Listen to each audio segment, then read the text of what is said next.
Welcome back to the Reading Buddy Book Club for July. My name is Emily, and I am an assistant youth and teen librarian here at Fayetteville Public Library. And for July, we are reading Upside Down Magic, and this is the second episode, so if you missed the first episode, go ahead and watch that one. We left off in the middle of Nori's test, so let's go ahead, grab our reading buddy, grab a drink or snack, get settled, and let's start reading. Chapter 4. Nori's father rose. There is one category left, he said in a great booming voice. It was the voice he used when addressing large crowds, also sometimes at home. Please turn yourself into a black kitten, Miss Horace. Nori concentrated hard. Kitten, she thought. Kitten, kitten, kitten. Like before, she felt her body shift, her vision blur, popping noises. She concentrated on the details she knew the teachers would want to see, whiskers, claws, a bit of fluff in the ears, and Nori was a kitten, a black one too, from what she could see at her paws. Very nice, said Mr. Poothor. Yes, yes, yes, girl Nori thought. Kitten Nori purred. Dr. Horace will now check the details, Mr. Poothor said. Nori's father climbed on stage. He looked down at Kitten Nori. She jumped onto the table and licked her paw, showing off. Father's eyes were serious behind his glasses, but Kitten Nori thought he looked pleased. He bent over her. Her senses went into high alert. What was that good smell? Fish! Fish, fish, fish! Ignore that fish! Girl Nori tried to tell Kitten Nori. Father liked to eat smoked salmon for breakfast. There was a smell of it left on his hands, that was all. But Kitten Nori couldn't help it. Fish! No fish for you! Father reached to pet her. His hand smelled yummy. Fish! Fish! Fish! Kitten Nori's jaw unhinged like a snake. A snake? Was she a snake kitten now? A snitten? Snap! Nori chomped her father's hand with her snitten jaw. He yelped in pain and tried to shake her off, but she held on. Fish! Stop it now! Fish! That is not a salmon, that is father. Fish! You will never get into Sage Academy if you eat the headmaster. Fish! Stop! Fish! Your entire future is at stake. Oh, fine. With a wrench, Snitten Nori let go of her father's hand. Slowly, Nori felt the snake in her disappear. Phew! Now, she was just a kitten again. A good black kitten, she was pretty sure. So maybe she could pass this test after all. It had been only a minute of snitten. Maybe they hadn't even noticed. Nori felt a tingling on her shoulders. What was happening? She squirmed to look. Oh no, she had sprouted wings, enormous wings that were 3 times the size of her kitten body. Huge claws burst out from her kitten paws. Flap, flap, roar. She leapt into the air. She swooped around the auditorium with her big dragon wings. She was a full-on dragon kitten now. How awesome is this? Dritten Nori thought. So awesome. Girl Nori disagreed. No, not awesome. Just be a normal kitten. But Dritten Nori wasn't going to listen. No way. Flying is so much fun. Maybe it's time to breathe some fire, yeah? No fire, thought Girl Nori. Yes, fire, thought Dritten. And that unicorn, what a yummy snack a unicorn would be. Wait, thought Girl Nori. Stop. Calm down. Fly lower. Maybe she could fix things. In fact, she had an idea. A good idea. And if the idea worked, Nori might get into Sage Academy after all. Dritten Nori flew down from the high ceiling of the hall. As the teachers watched, she flapped her wings and hovered over the stage, 2 feet above the floor precisely, just like the flyer test. Did the teachers notice? Yes, they did. They were scribbling over their notebooks. Then, because she might as well try, Dritten Nori went for the flare test. With a great puff, she set the entire box of matches on fire. Woohoo! Flexor, flyer, and flare. That was 3 of the 5 categories. Would they consider her a triple talent? Even if they didn't, it was going to be okay. She had big magic. She had to be worth something. Or was she really, really failing the big test? Her sudden doubt knocked the excitement out of her. She turned back into a girl. Thank you very much for testing me, Nori said. She forced a smile just the way Hawthorne had told her to. She used her very best manners. The teachers continued making marks in their notebooks, but Father couldn't. He was cradling his swelling, bleeding hand. The teachers looked stern.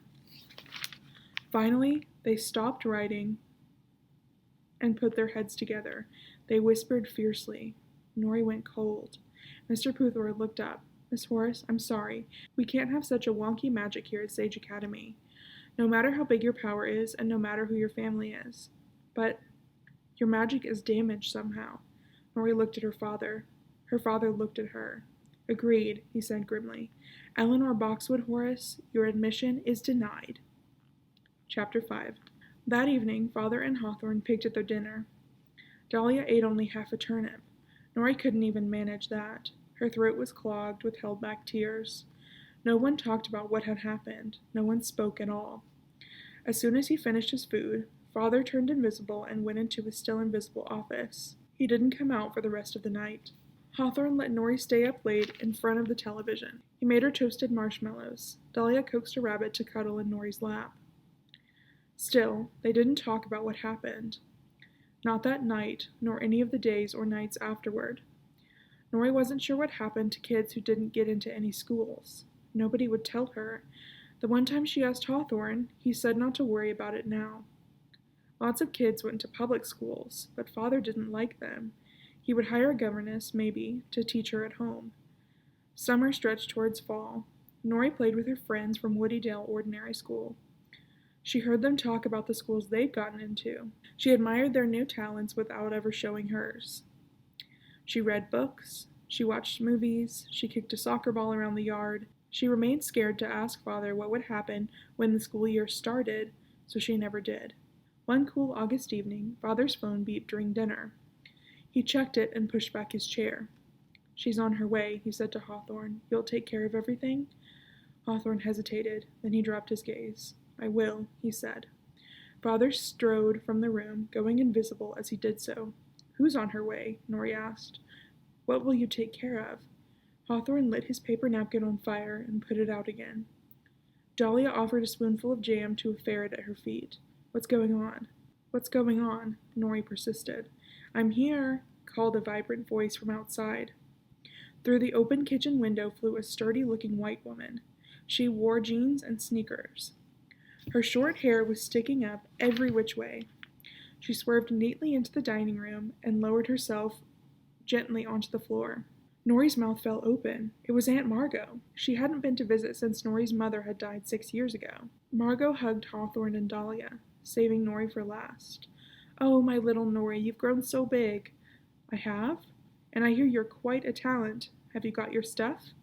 Huh? Aunt Margot's eyebrows shot up. Shirts, jeans, jammies, your toothbrush? I can come back for your cold weather clothes, but you'll need the basics. Nori turned to Dahlia and Hawthorne. They wouldn't meet her eyes. Oh, seriously? Said Aunt Margot. Did they not tell you? Tell me what? Nori replied in a tiny voice. Sheesh, why doesn't anyone in this family talk about anything? Sorry, muttered Hawthorne. I was getting around to it. Aunt Margot lifted off the floor so high she nearly touched the dining room ceiling. She banged on it with her fist. You need to talk about things, Stone, she yelled to Nori's father. It's bad to not talk about things with your own children. Nori gaped. He won't listen to me, Margot said, lowering herself back to the floor. He never did and never will. But it still feels good to speak my mind. Nori thought it would feel even better to change the subject. Father said you drive a taxi, she blurted. He says you don't get paid much. Actually, he says you're poor, which is why we haven't seen you in forever. Nori, Dahlia scolded. Meh, said Aunt Margot. I'm not poor, I'm just not rich. And I don't drive a taxi, I am a taxi. She pointed to the logo on the front of her t-shirt, Double M Flying Taxi. Despite herself, Nori was impressed. All flyers could fly, or they wouldn't be flyers, but very few could take passengers. Hawthorne went to the coat closet and pulled out a blue duffel bag. He put it by the front door. I got her packed, he said, not looking at Nori. Nori's lips trembled. Father's getting rid of me because I flunked the big test? It's not like that, said Dahlia. It's just for a little while, Hawthorne promised. For your education, said Dahlia. You'll come visit on holidays. It'll be fun. He's ashamed of me, said Norrie. Her eyes teared up. You're all ashamed of me. Aunt Margot shook her head. Not true. They want what's best for you, and I can't wait to get to know you again. The energy drained from Norrie's body. Father, Hawthorne, Delia, the 2 bats, the 3 toads, the ferret, the toucan, the pair of mice, and the 12 rabbits. None of them wanted her. Hawthorne handed Norrie's duffel bag to Aunt Margot. What about a jacket? Margot said. Does she have a jacket? Hawthorne said. Get your jacket, Aunt Margot told Norrie. Norrie did. Button it up. Norrie did. Say goodbye to Hawthorne and Dahlia. In a fog, Norrie said goodbye. Hold on to my shoulders now, Aunt Margot told Norrie, and whatever you do, don't let go. The night air tinkled on Norrie's skin. The moon, just rising, glowed bright. Down below, the towers of Sage Academy disappeared. Then the lights of Norrie's hometown were gone too. Norrie and Margot flew over black blobs that looked like forests, and black blobs that looked like buildings. The roads were lit by the street lights and tiny cars. At one point, a family of crows flew alongside them. Norrie reached out to touch them, but they swooped away. Aunt Margot wasn't chatty. She was concentrating. Eventually, they flew down to the lights of a small town built on a hillside. Little houses with porches were jammed up against one another, many of them brightly lit inside. Aunt Margot landed in a yard full of flowers next to a very small, very old wooden house. A battered welcome sign hung in the door. This is your new home, Aunt Margot said proudly. Number 14 Clover Street in Dunwiddle. She pointed to the right. 6 blocks that way and 4 blocks over is Dunwiddle Magic School. What kind of school is it? It's a school, said Aunt Margot. A public school. Norrie's legs quivered. It's a nice place, Margot continued. Not fancy like Sage Academy, which I would agree is a good thing. Just a school where you'll learn lots and make friends and have fun. Oh, said Norrie. But will they know what to do with my... She couldn't get the words out. My messed up magic? Yes, said Margot. They have a great new program geared towards students like you. Like me? Well, not exactly like you, because there's only one Norrie. Aunt Margot smiled at her, as if being the only Norrie wasn't a bad thing. But the school has just started a class for kids who struggle with magic. It's new this year, isn't that exciting? Struggle with magic? Oh no. Norrie had heard rumors of programs like this. There were a few in New York City, one in Miami. She was going to be in a particular class for the worst of the wonky. What's it called? Norrie asked. She had a bad feeling in her gut. Aunt Margot walked up to the door of the house and unlocked it. It's called Upside Down Magic. Okay, I'm going to stop us there for today. Thank you guys for listening, and we will pick up where we left off next time. Remember, videos get posted every Sunday and every Wednesday at 3 p.m. I'm glad you guys were able to make it today. I hope you are enjoying Upside Down Magic so far, and I will see you guys in the next video. Bye!